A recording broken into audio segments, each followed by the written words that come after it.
बिस्मिल्लाहिर्रहमानिर्रहीम अस्सलामु अलैकुम वरहमतुल्लाहि वबरकातुहू। तासु गोरे खैबर न्यूज़ ज़यम तहसीन उल्लाह तासिर नजर वाचो पसर खबरनो।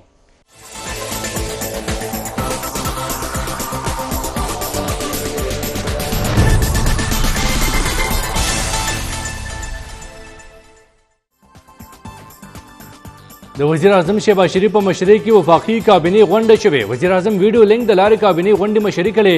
کابینې زیاتره غړو هم د ویډیو لینک په ذریعه ګډون کړی. کابینې غونډه کې د ملک مجموعي سیاسي او معاشي صورتحال جایزه اخیستې. سپریم کورټ فیصلې متعلق حکمت عملي عدالتي اصلاحاتو بل واپسي او د پارلمنت مشترکه غونډې نه منظورولو حوالې سره معاملات زیر غور راغلي. ذرایع وایي چې وفاقي کابینې د سلامتي قومي سلامتیا کمیټې فیصلو توثیق هم کړی.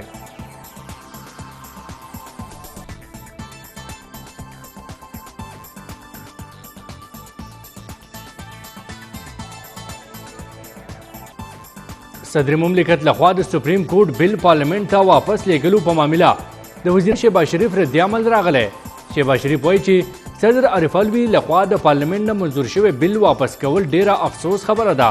د صدر دغه عمل نه ثابتېږي چې هغه د پی ټی آی کارکون په توګه کار کوي کوم چې د صدارتي منصب توهین دی. صدر د عمران نیازي دپاره عیني ذمهوارۍ هم نظرانداز کوي. پیپلز پارټي یو ځل بیا چیف جسټس نه د الیکشن التوا کیس لړ کې فل کوټ جوړولو مطالبه کړې. قمر زمان خیره وایي چې پیپلز پارټي د چیف جسټس سره محاذرۍ نه غواړي. البته موږ غواړو چې چیف جسټس الیکشن التوا کیس تشریح دپاره فل کوټ تشکیل کړي. خیره تر مخه د ججانو خلاف ریفرنس دایر کولو دپاره حکومت د هغوی سره هیڅ خبره نه ده کړې. موږ د پی ټی آی سره ډیډ لاک نه بلکې ډایلاګ کول غواړو. په نننۍ ورځ یو جعلي وزیر اعظم په عیني توګه کور ته لیږلی شوی و. د سند اطلاعاتو وزیر شرجیل انعام میمن بیان وایي چې عمران خان چې کله میچ فکس نه وي نو لوبه نه کوي. عمران خان پاکستان تباهۍ په لور روان کړی. هغه تپوس کړی چې څوک دي هغه خاص خلک چې د عمران خان غیر عیني کارونو مرسته کوي. شرجیل انعام میمن ویلي چې پیپلز پارټي الیکشن ته تیاره ده خو غیر عیني فیصلې نشي منلی. مختلف مقدموں کی گرفتار د پی ٹی آئی رہنما علی امین گنڈاپور اسلام آباد ڈسٹرکٹ انسیشن عدالت ته پیش شوی. عدالت هغه په یو ورځني جسماني ریمانډ پولیس ته حواله کړی. علی امین گنڈاپور خلاف ګوړلا او رمنا تانو کې ترهګرۍ او غدارۍ مقدمات درج دي.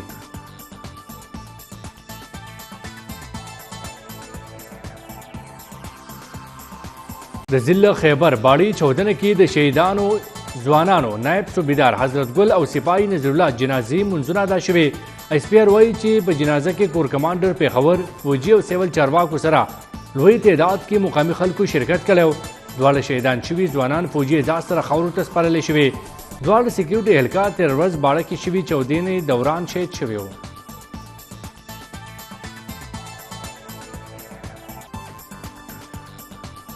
چې تر څو د ترهګرو راویستونکو ته سزا نه وي ورکړی شوې تر هغې به اے این پي هېڅ چا ته هم د پښتنو په خاوره د اپریشن اجازت ورنه کړي.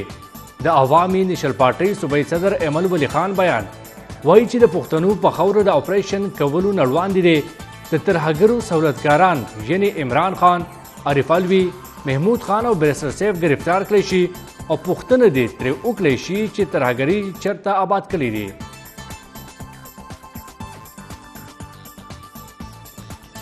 د پیښور په شمول ټوله خیبر پښتونخوا کې مفت اوړو تقسیم سلسله جاری ده. صوبه کې 38 لکه او پیښور کې بیا 15 لکه کورونو ته مفت اوړه ورکړی شوي دي.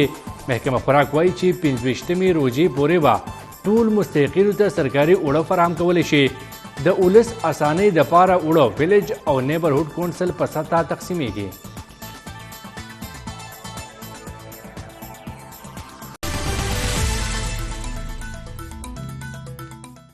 وزیر اعظم شهباز شریف په مشرۍ کې وفاقي کابینې غونډه شوې ده. غونډه کې د قومي سلامتیا کمیټې اجلاس کې شوي فیصلو توثیق شوی دی.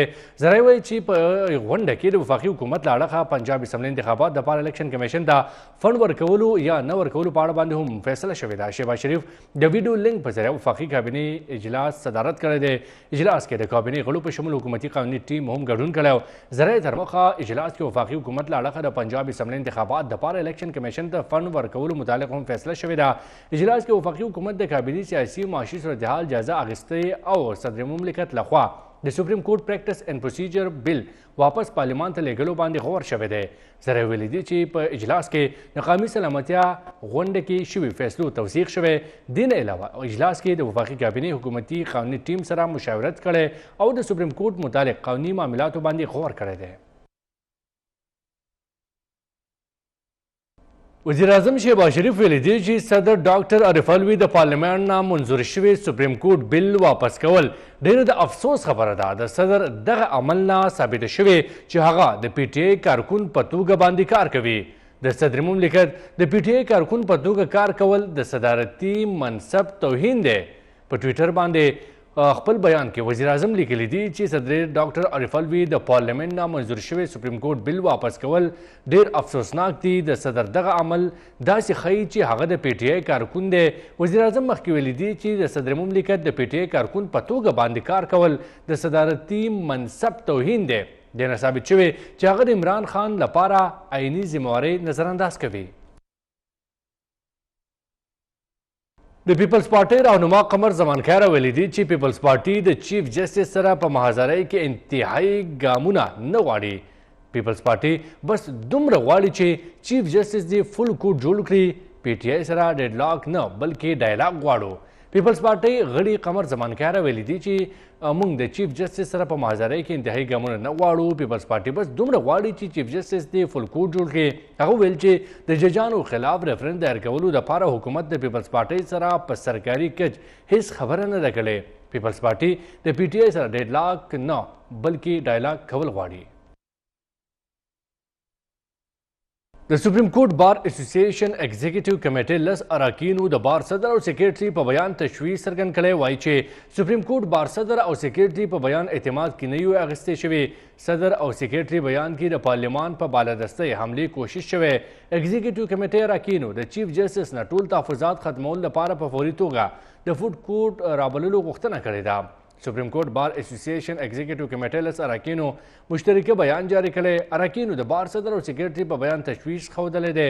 بیان کې ویلي شوي دي چې سپریم کورټ بار صدر او سیکریټري په بیان اعتماد کې نه وي اخیستی. د دوی بیان ججانو ترمن فاصلې نورې سیوا کړي. صدر او سیکریټري بیان کې د پارلیمان په بالادستۍ حملې کوشش شوی. ایگزیکټیو کمیټې اراکینو د چیف جسټس نه ټول تحفظاتو ختمولو لپاره په فوري توګه فل کوډ رابللو غوښتنه کړې. چیف جسټس ته د ټول اختلافي فیصلو درستګۍ دپاره فل کوډ بینچ جوړول پکار دی. اراکینو مخکې ویلي دي چې د سپریم کورټ بار صدر او سیکریټري د یو سیاسي ګوند ترجمان کردار ادا کړی. توشخانه فوجداري کیس اسلام آباد ډسټرکټ اینډ سیشن عدالت عمران خان ذاتي حیثیت کې د نهي پرورز طلب کړی. د عدالت جج ظفر اقبال لخوا جاري شوي سمن کې عمران خان ته سهار 8:30 بجې د پیش کېدو حکم ورکړی شوی. نوټس کې ویلي شوي که چیرې عمران خان عدالت ته پیش نه شو د هغه خلاف قانوني کاروی هم کیدی شي. اسلام آباد ډسټرکټ اینډ سیشن عدالت کې توشخانه فوجداري کیس سماعت 29 اپریل باندې سماعت دپاره مقرر شوی. الیکشن کمیشن په فوري توګه د دې کیس سماعت کولو درخواست ورکړی. الیکشن کمیشن په دغه درخواست اسلام آباد ایډیشنل سیشن جج ظفر اقبال عمران خان عدالت ته رابللو نوټس جاری کړی. بنیګاله په اډرس لیږلی شوي عدالتي سمن کې عمران خان ته نهي پرورز عدالت ته پیش کېدو حکم ورکړی شوی. نوټس کې ویلی شوي که چېرې عمران خان په دغه تاریخ عدالت ته پیش نه شو هغه خلاف قانوني کاروی هم کیدی شي.